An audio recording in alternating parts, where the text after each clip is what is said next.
Hello नमस्कार दोस्तों, कैसे हैं आप सभी। उम्मीद करता हूँ बहुत अच्छे होंगे। स्वागत है आपके अपने चैनल इंडियाज़ नोटबुक पर। दोस्तों, आज का हमारा टॉपिक है जीके का क्विज, यानी कि आज हम इसमें आपको पॉलिटी के टॉप 500 क्विज चल रही है जीके की, जिसमें हम आपको हर एक सब्जेक्ट से रिलेटेड 500 500 500 क्विज कराएंगे। ठीक है दोस्तों। तो चलिए दोस्तों, आज हम इस वीडियो में आपको टॉप 500 पॉलिटी के क्वेश्चन कराने वाले हैं, जो कि आपके आने वाले हर एग्जाम के लिए काफ़ी इंपॉर्टेंट रहने वाले हैं। क्योंकि दोस्तों आपके 2022 में अब एग्ज़ाम आने ही वाले हैं। इंपॉर्टेंट एसएससी ने अपना कैलेंडर जारी कर दिया है। उसी के अकॉर्डिंग देखते हुए हमने भी ये निर्णय लिया दोस्तों कि आपके लिए जीके की क्विज कराई जाए, यानी कि बेसिक तरीके से शुरू से लेके एंड तक, यानी कि A to Z total quiz सारी कराई जा सके, ताकि आपका जीके में से एक भी क्वेश्चन मिस नहीं हो सके। तो चलिए दोस्तों, बिगर टाइम वेस्ट करते हुए आज की वीडियो शुरू करते हैं। और दोस्तों, आपको तो पता ही होगा डेली लेक्चर आपको कौन कौन से मिल रहे हैं। करंट अफेयर आ रही है रेगुलर, द वोकेबलरी मिल रही है, और फुल जीके कोर्स मिल रहा है। ठीक है दोस्तों, तो चलिए दोस्तों वीडियो शुरू करते हैं। चलिए दोस्तों, आज का पहला मोस्ट क्वेश्चन देखते हैं पॉलिटी का। भारत के प्रधानमंत्री का पद क्या है, बताइए दोस्तों।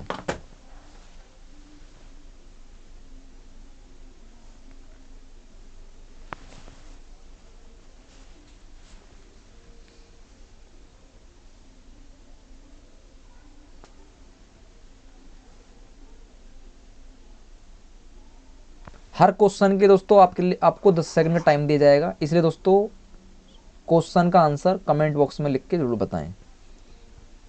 और इसका आंसर हो जाएगा दोस्तों आपका ऑप्शन ए, यानी कि संविधान द्वारा गठित है प्रधानमंत्री का पद। ठीक है दोस्तों, चलिए थोड़ा इसके पॉइंट समझ लेते हैं। प्रधानमंत्री और मंत्री परिषद का मुखिया तथा लोकसभा में बहुत बहुमत वाले दल का नेता होता है। ठीक है दोस्तों, वह भारत सरकार की कार्यपालिका नेतृत्व करता है। भारत की राजनीतिक प्रणाली में प्रधानमंत्री मंत्री परिषद का वरिष्ठ सदस्य भी होता है। ठीक है दोस्तों, चलिए अगला क्वेश्चन देखते हैं।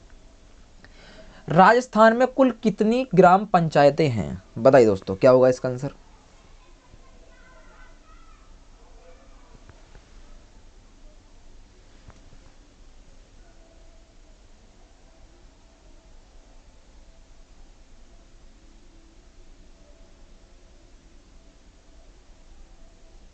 इसका आंसर हो जाएगा दोस्तों ऑप्शन ए, 11,152 ग्राम पंचायतें राजस्थान में स्थित हैं।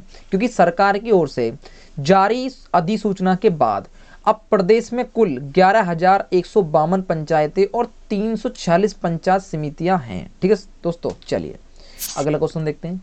कौन सा संविधान संशोधन पंचायती राज व्यवस्था से संबंधित है।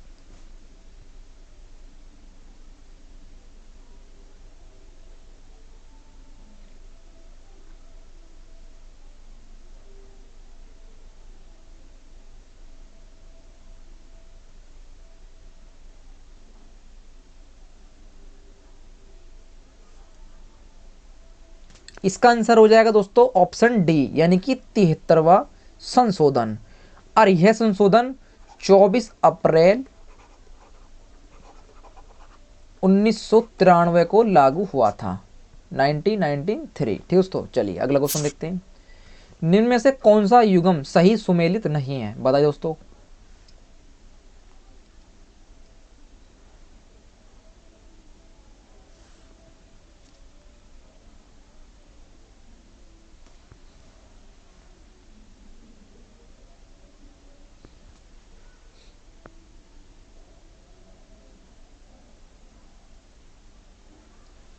इसका आंसर हो जाएगा दोस्तों ऑप्शन सी, यानी कि M N राय दल विनीत प्रजातंत्र। ये सुमेलित नहीं है, बाकी ए बी और डी आपके सुमेलित हैं, क्योंकि दल विहीन प्रजातंत्र का विचार जयप्रकाश नारायण ने दिया था। M N राय का मुख्य विचार नवीन मानवतावाद का विचार है। ठीक है दोस्तों, चलिए अगला क्वेश्चन देखते हैं। हंटर आयोग की नियुक्ति निम्न में से किसके शासनकाल में हुई थी।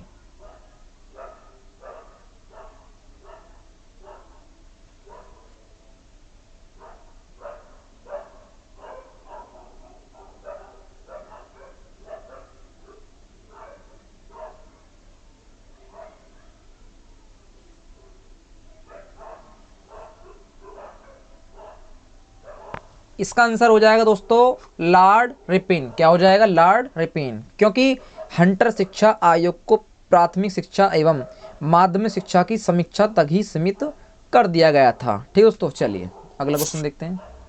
मुख्य सचिव का मुख्य कार्य क्या होता है?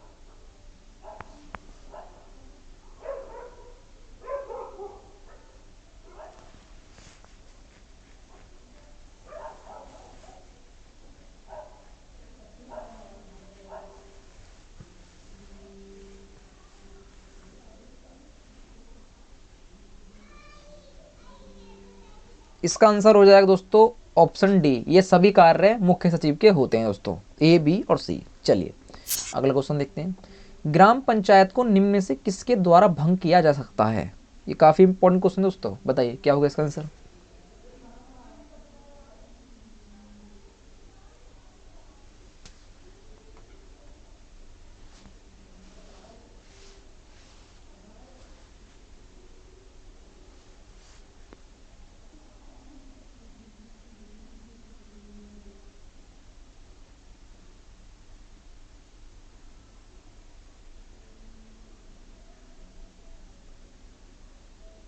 इसका आंसर हो जाएगा दोस्तों जिला कलेक्टर द्वारा, जिसे हम IAS के नाम से भी जान सकते हैं। ठीक है दोस्तों, चलिए अगला क्वेश्चन देखते हैं। राज्य की जैव संकल्पना निम्नलिखित में से किस एक से संबंधित है? बताइए दोस्तों क्या होगा इसका आंसर।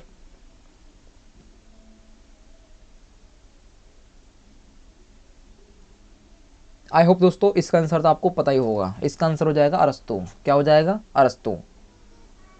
क्योंकि मशीनी दृष्टिकोण को अपनाते हुए उसे एक कृत्रिम संस्था मानते हैं जिसके उद्देश्य सीमित हैं। ठीक है दोस्तों, चलिए अगला क्वेश्चन देखते हैं। वर्तमान में कितने राज्यों में द्विदशनीय विधायिका हैं?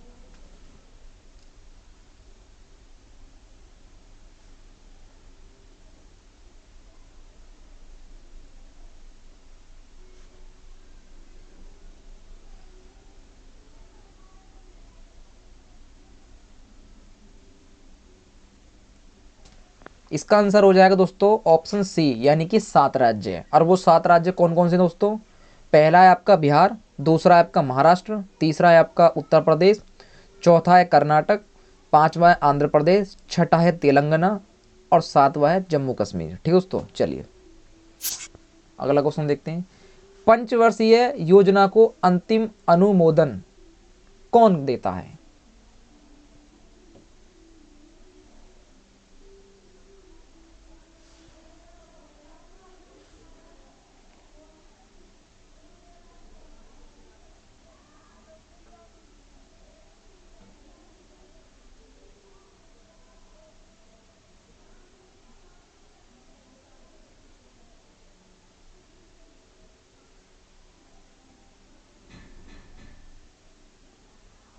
इसका आंसर हो जाएगा दोस्तों ऑप्शन डी, यानी कि राष्ट्रीय विकास परिषद। क्योंकि उसको अंतिम रूप राष्ट्रीय विकास परिषद की सिफारिश के आधार पर दिया जाता है। ठीक है दोस्तों, चलिए अगला क्वेश्चन देखते हैं। भारत में अनुसूचित जातियों और जनजातियों और आंग्ल भारतीयों को विशेष प्रावधान शुरुआत में कब तक के लिए किया गया था? बताइए दोस्तों क्या होगा इसका आंसर।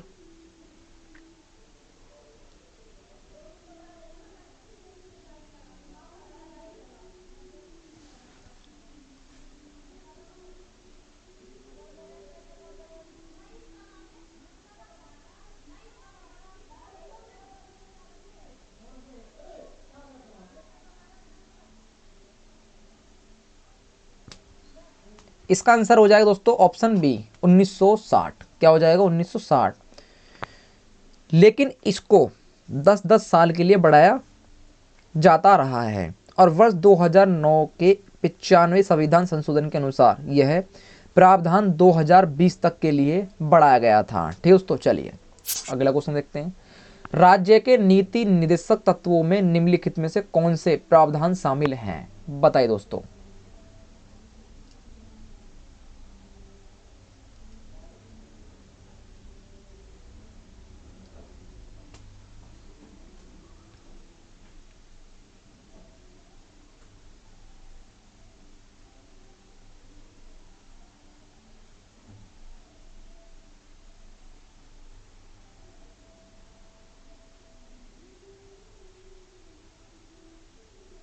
इसका आंसर हो जाएगा दोस्तों ऑप्शन डी, पहला, दूसरा और तीसरा, यानी कि तीनों ही प्रावधान शामिल हैं। ठीक दोस्तों, पहला है आपका वे लक्ष्य और उद्देश्य जो समाज को अपनाने चाहिए।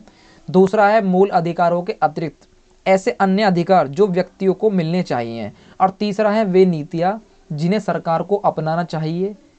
नीचे दिए गए कूट प्रयोग का उसका उत्तर ठीक है। चलिए दोस्तों अगला क्वेश्चन देखते हैं दोस्तों। भारत सरकार अधिनियम 1935 के अंतर्गत केंद्र में ऊपरी सदन के कितने सदस्य सांप्रदायिक आधार पर चुने जाने थे? बताइए दोस्तों क्या होगा इसका आंसर।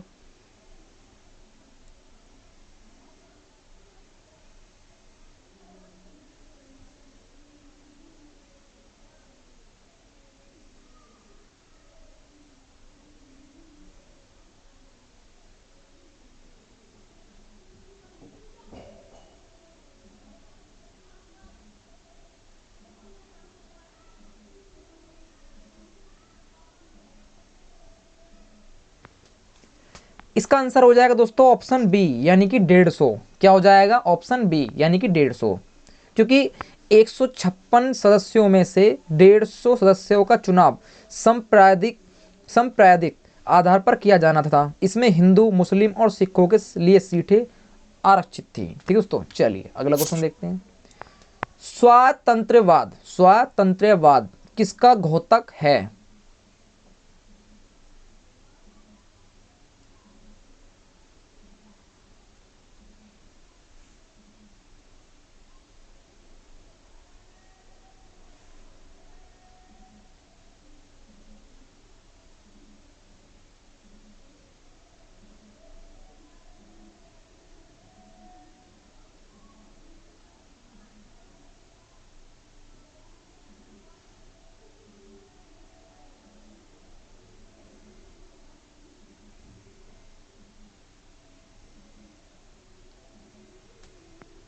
इसका आंसर हो जाएगा दोस्तों ऑप्शन सी, सामाजिक, राजनीतिक तथा आर्थिक पहलुओं की स्वतंत्रता। ठीक दोस्तों, क्योंकि इसके विरासतमक अर्थ में सामाजिक, राजनीतिक तथा आर्थिक, धार्मिक स्वतंत्रता और अंतर्राष्ट्रीय सहयोग शामिल हैं। ठीक दोस्तों, चलिए अगला क्वेश्चन देखते हैं। संविधान के अनुच्छेद 1 में भारत को क्या कहा गया है? ये काफी इंपॉर्टेंट क्वेश्चन दोस्तों, बताइए क्या होगा इसका आंसर।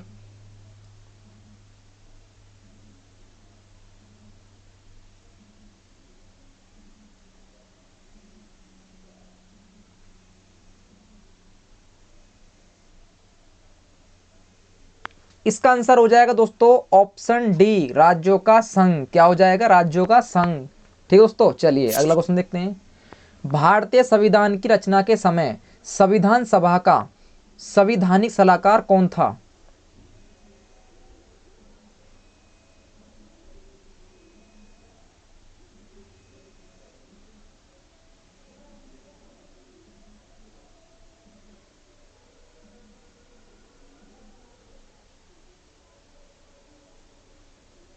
इसका आंसर हो जाएगा दोस्तों ऑप्शन सी, BN राव। क्योंकि दोस्तों काफी दोस्त इसमें इस क्वेश्चन में कंफ्यूज हो जाते हैं और ज्यादातर डी लगा जाते हैं ऑप्शन, यानी कि डॉक्टर भीमराव अम्बेडकर, क्योंकि इसमें पूछा गया है संवैधानिक सलाहकार कौन था। वो हमारे BN राव थे, क्योंकि संविधान सभा की प्रथम बैठक जो हुई थी वो आपकी 9 दिसंबर 1946 को हुई थी। कब हुई थी दोस्तों? 1946 को सचिदानंद सिन्हा की अध्यक्षता में हुई थी। और 11 दिसंबर 1940 को डॉक्टर राजेंद्र प्रसाद को संविधान सभा का स्थायी अध्यक्ष तथा सर BN राव को संवैधानिक सलाहकार नियुक्त किया गया। ठीक दोस्तों, चलिए अगला क्वेश्चन देखते हैं दोस्तों। हमारे संविधान में न्यायिक समीक्षा की धारण किस देश के संविधान से ली गई है? बताइए दोस्तों क्या होगा इसका आंसर।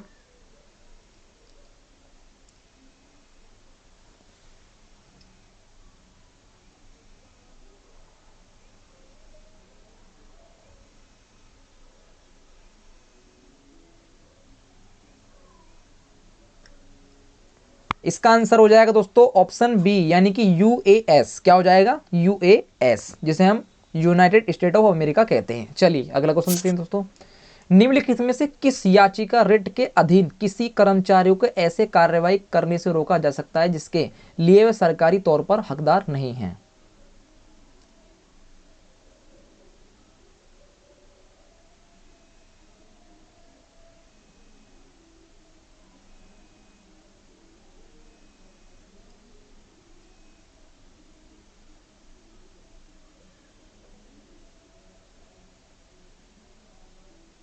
इसका आंसर हो जाएगा दोस्तों ऑप्शन बी, यानी कि अधिकार प्रक्षा रिट। क्या हो जाएगा? अधिकार प्रक्षा रिट, क्योंकि इस रिट के तहत न्यायालय द्वारा यह पूछा जाता है कि वह व्यक्ति किस प्राधिकार से वह कार्य कर रहा है। ठीक दोस्तों, चलिए अगला क्वेश्चन देखते हैं। भारतीय संविधान के किस अनुच्छेद को डॉक्टर भीमराव अंबेडकर ने भारतीय संविधान का हृदय और आत्मा कहा है? काफी इंपॉर्टेंट क्वेश्चन दोस्तों, और हर एग्जाम में ये काफी बार रिकॉर्ड भी रिपीट भी हो चुका है दोस्तों। बताइए क्या होगा इसका आंसर?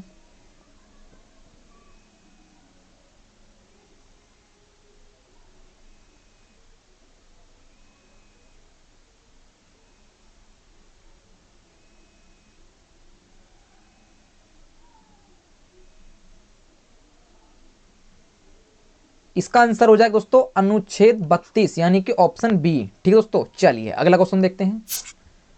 मौलिक अधिकार निलंबित किए जा सकते हैं, इसका क्या आंसर होगा?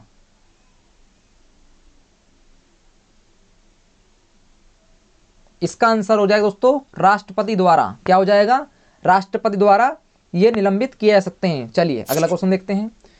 कतिपय मौलिक अधिकार नहीं दिए जाते हैं, बताइए दोस्तों क्या होगा इसका आंसर? इसका आंसर हो जाएगा दोस्तों विदेशियों को। क्या हो जाएगा? विदेशियों को। ठीक है दोस्तों, चलिए अगला क्वेश्चन देखते हैं। हमारे संविधान में निर्देशक सिद्धांत हैं, क्या होगा इसका आंसर?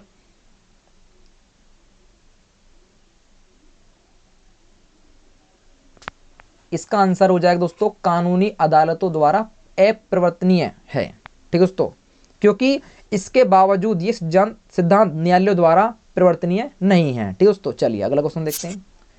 राष्ट्रपति द्वारा संसद के दोनों सदनों के लिए कुल कितने सदस्यों को नामित किया जा सकता है? बताइए दोस्तों क्या होगा इसका आंसर?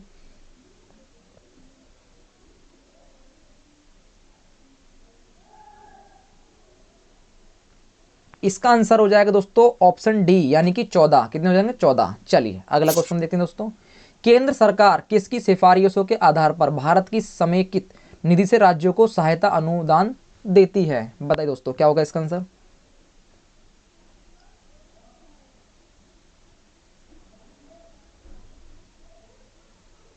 इसका आंसर हो जाएगा दोस्तों ऑप्शन सी, वित्त आयोग। क्या हो जाएगा? वित्त आयोग। चलिए आज का लास्ट क्वेश्चन देखते हैं दोस्तों। राष्ट्रपति संविधान के किस अनुच्छेद के अंतर्गत राष्ट्रीय आपात स्थिति घोषित कर सकता है?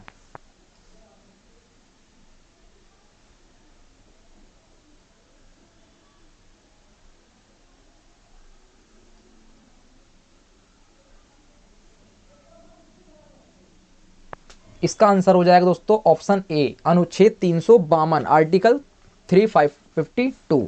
ठीक दोस्तों, चलिए